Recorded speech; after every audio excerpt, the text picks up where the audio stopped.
आज हम लोग स्टार्ट करेंगे चैप्टर नंबर 4। चैप्टर नंबर 4 है हमारा accounts of joint stock companies या जॉइंट स्टॉक कंपनीज के आपने अकाउंट्स बनाने हैं। जॉइंट स्टॉक कंपनी बनाता कौन है? दो या दो से ज्यादा लोग मिलकर जो है वो जॉइंट स्टॉक कंपनी बना सकते हैं। ठीक है, इसकी हम काइंड्स भी डिस्कस करेंगे। ठीक है, सबसे पहले हम डिस्कस कर लेते हैं कि आप लोगों को पता है कि जब भी बिजनेस स्टार्ट किया जाता है तो कैपिटल जो होता है वो इन्वेस्ट किया जाता है, कैश की सूरत में या एसेट की सूरत में। अब जॉइंट स्टॉक कंपनी में कैपिटल कौन लेके आता है, कैसे आता है, या इसका कैपिटल कैसे रेज किया जाता है? अब जॉइंट स्टॉक कंपनी में हम कैपिटल को बोलेंगे शेयर कैपिटल। शेयर कैपिटल क्यों बोलेंगे कि कंपनी जो होती है वो शेयर इशू करती है। ठीक है, ये डॉक्यूमेंट होता है, पेपर होता है। ठीक है, सर्टिफिकेट होता है, इसको आप सर्टिफिकेट भी बोल सकते हैं। ठीक है, ऑब्वियसली शेयर होगा, एक डॉक्यूमेंट होगा, पेपर होगा। ठीक है, शेयर की ना एक वैल्यू होती है।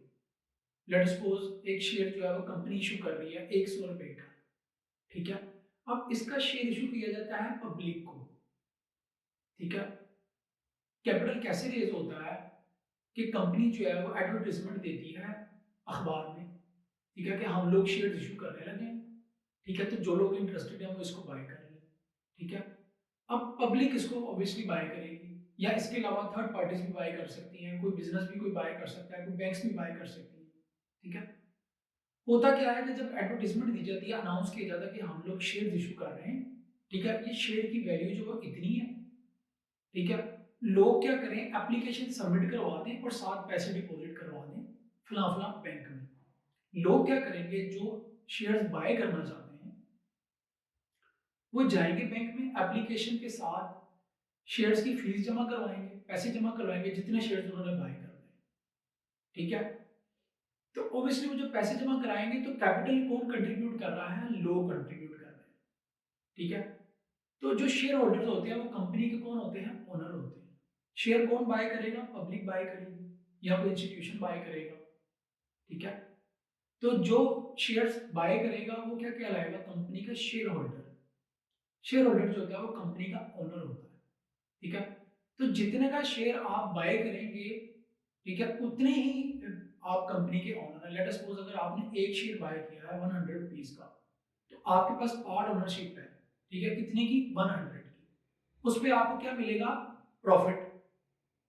शेयर्स पे क्या मिलता है? प्रॉफिट मिलता है। ठीक है, तो आप लोगों को ये चीज क्लियर हो गई कि जॉइंट स्टॉक कंपनीज में कैपिटल कौन कंट्रीब्यूट करता है? उसके मेंबर्स, पब्लिक। ठीक है, लोग लोग शेयर्स बाय करते हैं। ठीक है, पैसे जमा करवाते हैं। ठीक है, तो उसको हम क्या बोलेंगे? वो जो पैसे लोग जमा करवाते हैं, कंपनी का शेयर कैपिटल। ठीक हो गया। अब शेयर कैपिटल की फाइनेंसिंग तो आपको पता लग गई कि कैसे होती है। ठीक है, अब हम काइंड्स ऑफ कंपनीज को जो है वो डिस्कस करते हैं। कंपनीज की कितनी काइंड्स हैं? ठीक है, पहली काइंड है जी कंपनी लिमिटेड बाय शेयर्स। ठीक है, वो कंपनीज जो शेयर इशू करती हैं। ठीक है, वो क्या कहलाती हैं? Company limited by shares. अब जो बंदा शेयर को बाय करता है, ठीक है, उसकी लायबिलिटी जो होती है उतनी की ही होती है जितना कि वो शेयर बाय करता है। यानी कि अगर आपने एक 100 रुपीज का शेयर बाय किया है, तो कंपनी के जितने भी डेट्स हैं आप सिर्फ कितने के लायबल हैं? 100 के। यानी कि आपकी लायबिलिटी सिर्फ उतनी ही है कंपनी में जितने का आपने शेयर बाय किया। ठीक है, उससे ज्यादा की आपकी लायबिलिटी नहीं है। लेट अस सपोज अगर आपने 1000 के शेयर्स बाय किए हैं, तो आपकी लायबिलिटी सिर्फ 1000 की ही है। ठीक है, उसके बाद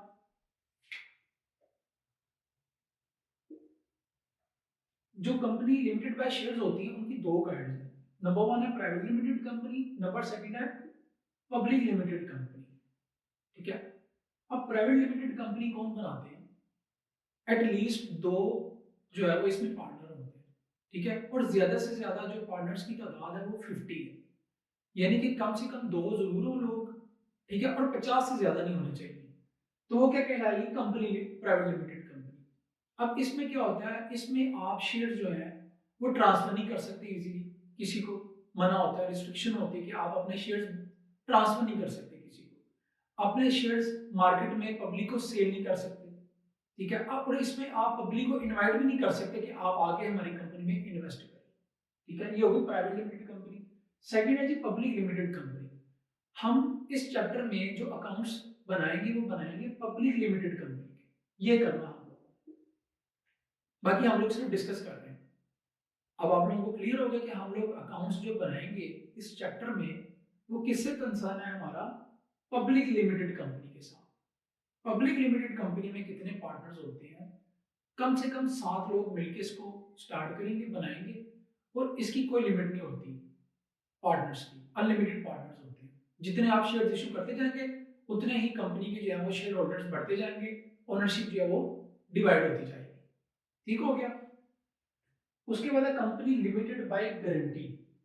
कंपनी लिमिटेड बाय गारंटी का क्या मतलब है, कुछ ऐसी ऑर्गेनाइजेशन होती हैं जिनका मकसद प्रॉफिट अर्न करना नहीं होता, ठीक है, वो नॉन प्रॉफिट ऑर्गेनाइजेशंस होती हैं जिनका मकसद लोगों की वेलफेयर के लिए काम करना होता है, ठीक हो गया। तो वो उसमें भी जो कैपिटल होता है या एसेट्स होते हैं ऑब्वियसली वो लोग कंट्रीब्यूट करते हैं, तो इसमें भी लायबिलिटी जो होती है वो उतनी ही होती है जितने के लोग या कोई बंदा या कोई पर्सन एसेट जो है वो शेयर करेगा, या कैश की सूरत में या किसी और चीज की सूरत में, ठीक है।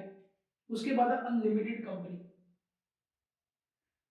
अनलिमिटेड कंपनी जो होती है इसमें जो शेयर होल्डर होता है ना, इसमें जो शेयर होल्डर की लायबिलिटी होती है वो पर्सनली फुल होती है, यानी कि इसमें ये नहीं होता कि आपने अगर 1000 के शेयर्स बाय किए तो आपकी लायबिलिटी 1000 के, नहीं, फिर आपके जो पर्सनल बैंक बैलेंस है, जो आपकी पर्सनल प्रॉपर्टी है वो भी शामिल हो जाएगी, तो इसमें आपकी जो लायबिलिटी होती है वो अनलिमिटेड होती है, यानी कि आपने अगर क्रेडिटर्स को पैसे देने हैं, बिजनेस बंद हो रहा है, तो फिर आपकी प्रॉपर्टी भी सेल हो सकती है, तो ये कंपनी जो रिस्क ये एग्जिस्ट नहीं करती, ठीक है। उसके बाद है एसोसिएशन नॉट फॉर प्रॉफिट।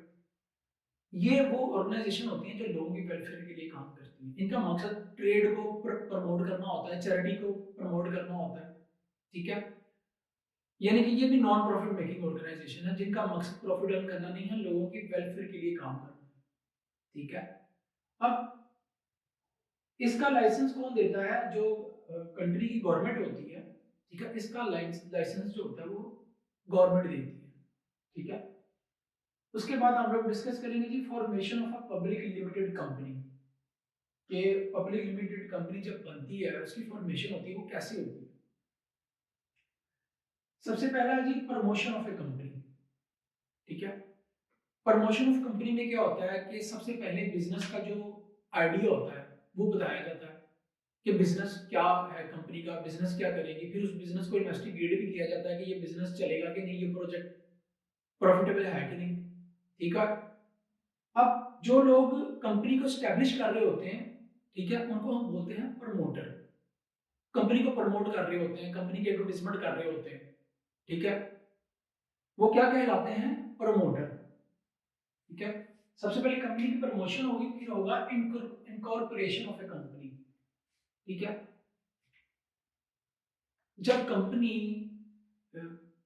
जो रजिस्ट्रार होता है, जो जो जॉइंट स्टॉक कंपनीज को रजिस्टर करता है, ठीक है, जब कंपनी रजिस्टर होती है तो उसका एक सर्टिफिकेट इशू किया जाता है, उसको हम बोलते हैं सर्टिफिकेट ऑफ इनकॉर्पोरेशन, ठीक है।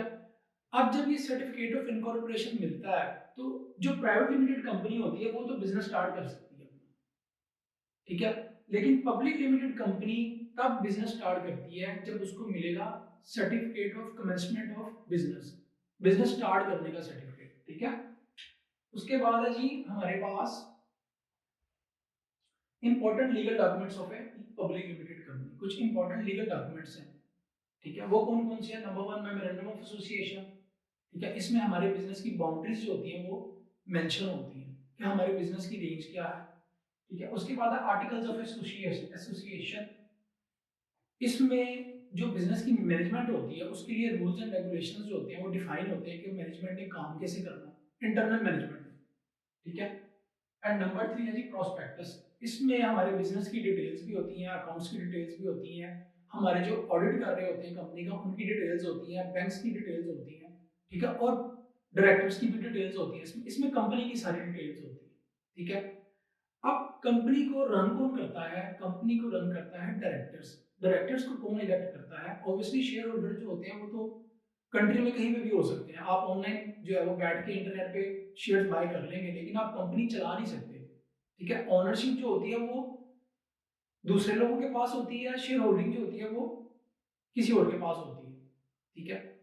अब हर साल एनुअल जनरल मीटिंग होती है, ठीक है? उसमें डिसाइड किया जाता है कि कंपनी को रन किन लोगों ने करना है, ठीक है?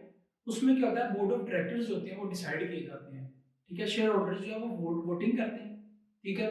और डिसाइड करते हैं कि कंपनी को चलाना किसने है, जिसमें डायरेक्टर्स को डिसाइड किया जाता है, ठीक है? तो बोर्ड ऑफ डायरेक्टर्स जो है वो डिसाइड किए जाते हैं एनुअल जनरल मीटिंग में, जिसमें शेयर होल्डर्स जो है वो वोटिंग करके अपना डायरेक्टर जो है वो या मैनेजमेंट को चूज करते हैं जिन्होंने कंपनी को रन करना हो।